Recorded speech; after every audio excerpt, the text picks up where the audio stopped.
WNST, Ravens and the defensive coordinator situation. Obviously, lots of playoff football ahead. We've been visiting with the Terps, who did pull off a victory on Sunday night over Iowa. And Luke Jones now joins us to discuss his favorite vocation and part-time hobby about 9.5 months of the year, the Baltimore Orioles. Lucas, this is our first real conversation into 2018. I'm just going to give you the floor and let you say whatever it is you need to say, because you and I haven't had a legitimate Orioles conversation in about a month, have we? Well, other than speculation, which I get it, that's primarily what the hot stove is. I mean, what has there been? They haven't done anything. I mean, they kind of, sort of, maybe still will trade Manny Machado, but who knows? Meanwhile, they still have 3/5 of a starting rotation to fill out, with somebody. Even if one of those spots or two of those spots is going to be filled internally, or maybe it turns out that way. Not saying they should, obviously, but it's really, as much as we call it the hot stove, it's been as cold as the temperatures outside, and really it's been that way for all of baseball. I mean, this is such a weird off-season. That's not to excuse the Orioles. I mean, when you're a team that has a ton of work to do, you need to get to it, and maybe you take advantage, and maybe you get a couple deals done while other teams are looking at saving money or getting under the luxury tax threshold. Or this is the part where I say, could it be collusion?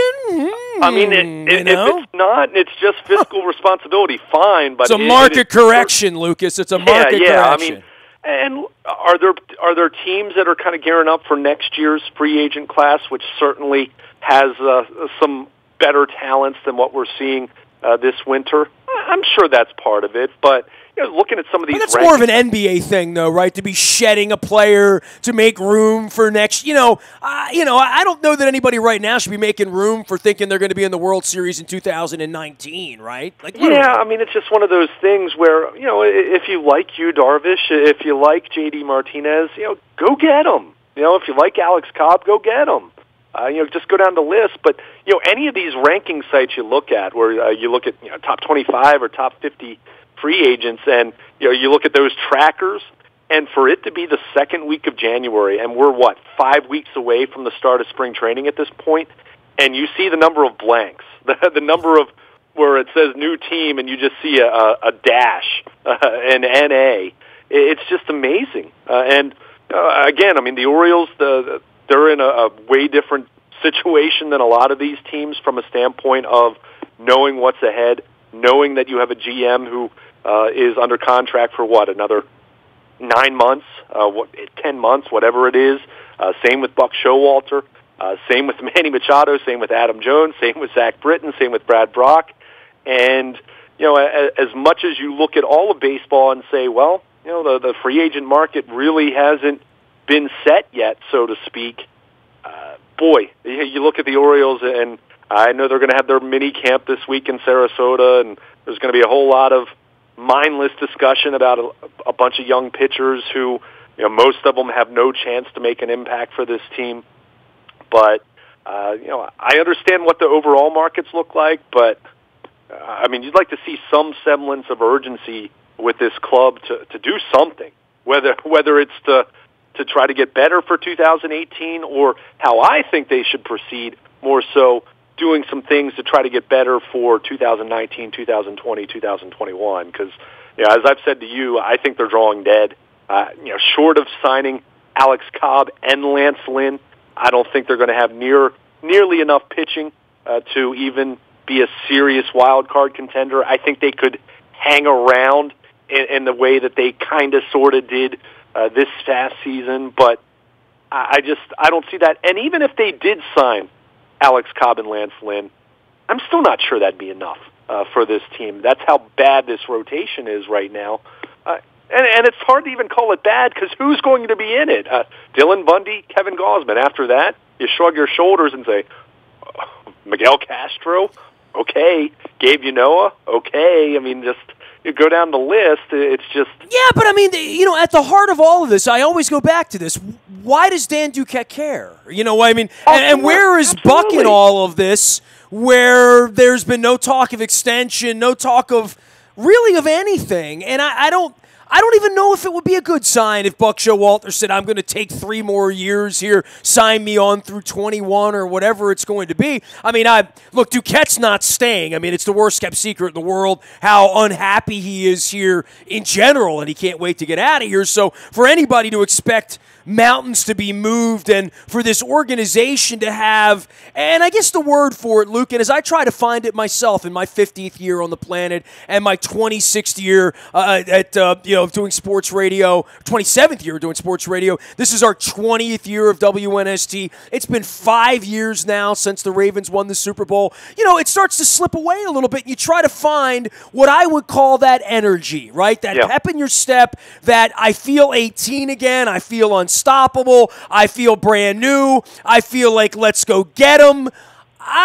Boy, I mean, the Orioles don't have any of that going on. No. They have more of like, when can Machado get out of here? When can Buck duck out of here and go manage the Phillies after Kapler babysits up there for 8 months or whatever he's going to do? I mean, there's a lot of crystal ball stuff going on here, and none of it portends anything that's not a very, very dark, short, mid, and long-term future for the Orioles right now. I don't know where the ray of sunshine is for this organization. I really don't. Well, I mean, it's, to get back to your point, I don't think everyone is necessarily looking to just jump ship, but I think everyone who is facing a decision of whether to jump ship or not. Yeah, Adam Jones is watching this too. Is just asking, what's going on here? What's the direction? What's the plan? And, what it kind of reminds me of is it's almost like that team in football that has kept renegotiating deals and kept pushing, kicking the can down the road. Dan Snyder 15 years ago, right? Right. But that's the kind of the expression, and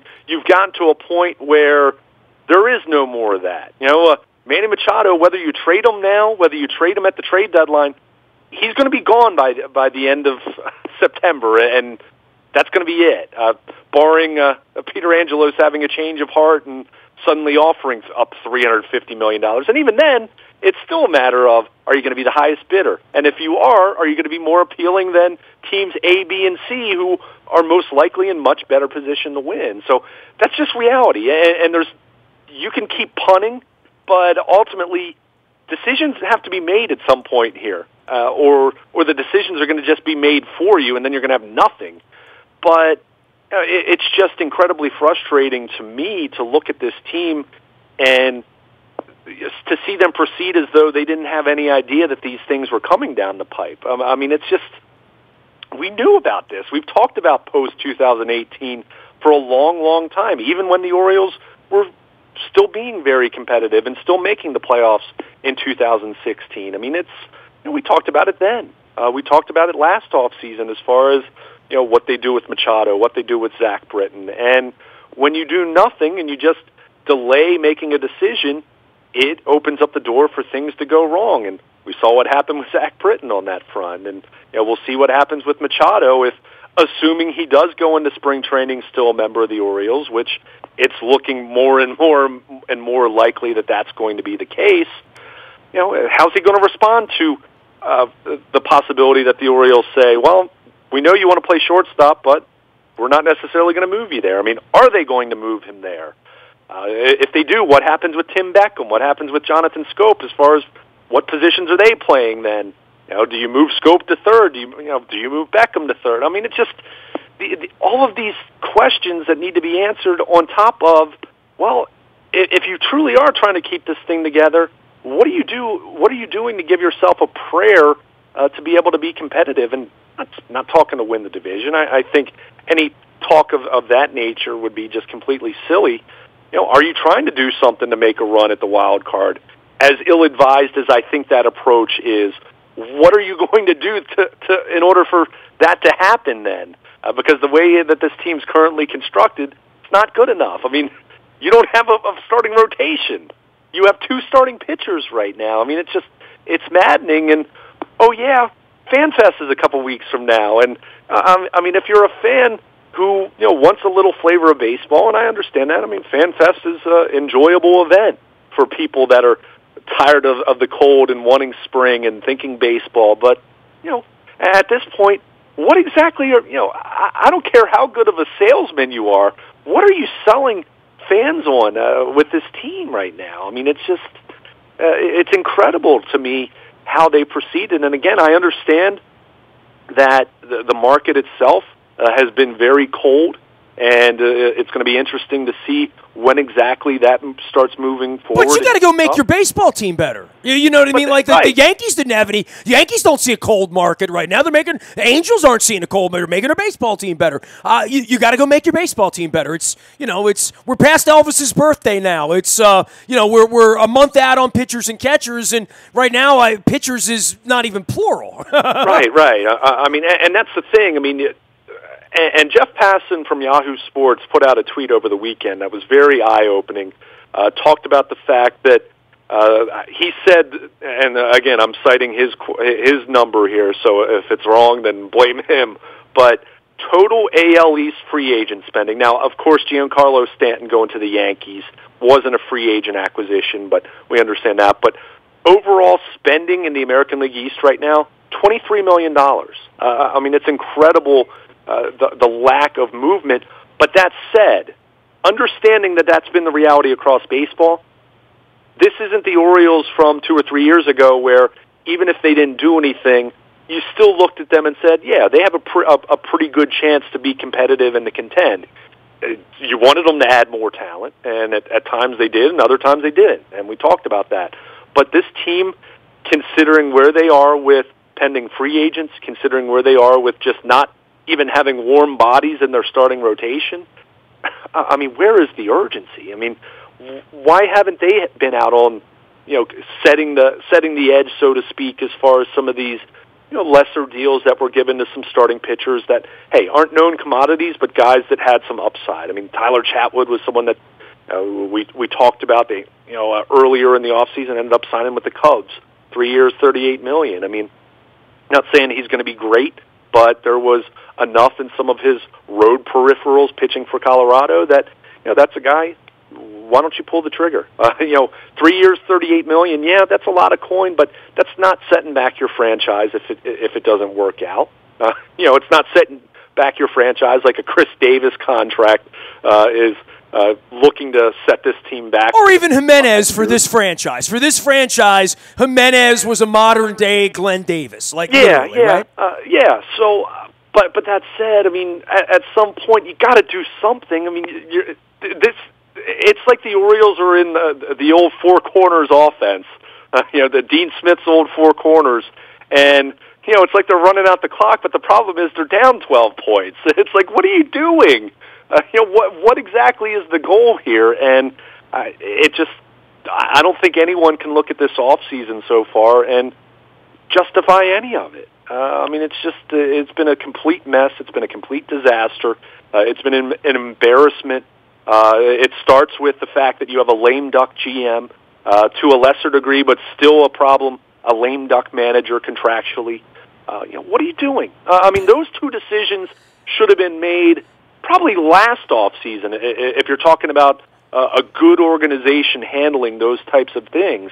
And then if you had, whether it's, and I'm in agreement with you, I don't expect Dan Duquette to be back, but whether it's him or the new general manager who is going to be here for the next 4 or 5 years, implement a plan this off season. Instead, they're punting, and it's complete lunacy. And I'll go back and use an expression that I've used from time to time over the last couple off seasons with talking about not fielding offers for Zach Britton or Manny Machado. It's organizational malpractice to be in the position they're in with the pending free agents that they have, that they have a general manager who 12 months from now is, unless something really strange happens, is not going to be back with the organization. That is just completely nuts to me. And that's worse than any of these other baseball issues. Yeah, the guy running the place isn't really running the place because he doesn't want to be running the place and won't be running the place, and everybody in the world knows that he's lame duck and won't be running the place, but we're going to let him run the place anyway because he's got a contract and he'll fulfill the obligations of the details of Code 8CR in the contract that says he'll be here through October, and we're paying him and he'll do a fine job. Well, that's the way the place is run, dude. Well, but it comes down to this. I mean, I don't think Dan Duquette wants to sabotage the team because he wants to get a job somewhere else. So, I think he'd all things being equal, what goes back to energy? Where's the energy here? There is no energy, right? But that's my point. I mean, but you run up the ladder of chain of command. I mean, how does it work? Is it him? Is it, Lou Angelos, Brady Anderson, Peter Angelos? I mean, what exactly is going on Brady here? Angelos. I mean, it's just you just look at it, and there's no evidence of a direction, no evidence of a plan. I would be fine with them blowing it up and saying, hey, you know what? 2018 is going to be really rough, but we feel that by moving a Manny Machado, by moving a Brad Brock, by hoping you can move a Zach Britton once he gets back healthy, even as much as I think it would be a very painful thing to do, even looking at the possibility of moving an Adam Jones. You go down the list with those guys, if you make some good deals there, you can put yourself in position to be better equipped to be competitive come 2019 and 2020 and restock your farm system. But to your point, that started 18 months ago. Literally, if that's the path you were going down toward either moving Machado or signing Machado, right now the biggest story is Scope, and I don't hear a word about Scope. Yeah.